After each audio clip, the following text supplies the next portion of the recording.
ایک میسیج میں مولانا فضل الرحمان صاحب کے لیے دینا چاہوں گی، اور وہ یہ کہ سر اگر آپ کو کسی سے سیاسی اختلافات ہیں، چاہے وہ کسی بھی پارٹی کا لیڈر ہو، آپ ضرور کریں، لیکن برائے مہربانی آپ مذہب کارڈ نہ کھیلیں کہ کسی کو یہودی ایجنٹ بتانا، کسی کو ہندو کا ایجنٹ بتانا، کسی کو کچھ،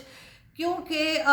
ہمارے مذہب میں بھی بتایا گیا ہے کہ رب العالمین ہے، مطلب جتنے بھی دنیا میں لوگ ہیں ان سب کا رب ہے، صرف مسلمانوں کا نہیں، رب المسلمین نہیں کہا گیا۔ دوسری بات یہ کہ جو جنت دوزخ کا کنسیپٹ ہے ہمارے مذہب میں،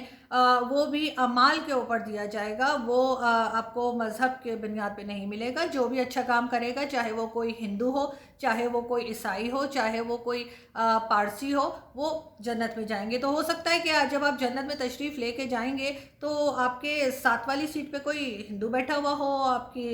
لیفٹ سائڈ پہ کوئی کرسچن بیٹھا ہوا ہو، تو آپ اس کو کیا کریں گے؟ ان کو باہر نکال دیں گے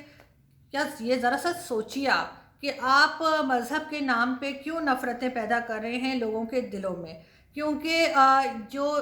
یہ چیز ہے اس سے آپ کو صرف نقصان ہوگا، اور آپ اس سے ملک اور قوم کو بھی نقصان پہنچا رہے ہیں۔ اس کے بجائے لوگوں میں ایک ٹالرنس لیول لے کر آئیے، لوگوں میں ایک ایجوکیشن کی طرف لوگوں کو لے کے آئیے، ایک تعلیم دلوائیے۔ جس کنٹینر پہ آپ کھڑے ہوئے ہیں وہ کنٹینر بھی کسی نان مسلم نے بنایا ہے۔ جب آپ کا ہارٹ کا آپریشن ہوا تھا شاید 2007 میں، وہ آپریشن بھی آپ کا ایک احمدی نے کیا تھا، اور جو دوائیاں آپ کھاتے ہیں اپنے آپ کو نارمل رکھنے کے لیے، اسٹیج میں ظاہر ہے ہر ایک کو میڈیسنز کی ضرورت ہوتی ہے، وہ بھی کسی نان مسلم نے ہی زیادہ تر بنائی ہوں گی۔ تو آپ کس طرح سے جو ہے وہ نفرتیں پھیلا سکتے ہیں، جبکہ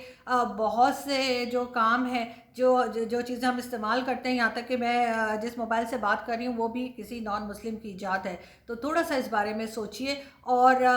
لوگوں میں نفرت پھیلانے کے بجائے لوگوں میں بھائی چارہ اور ایک محبت پھیلانے کی کوشش کیجیے۔ بہت شکریہ۔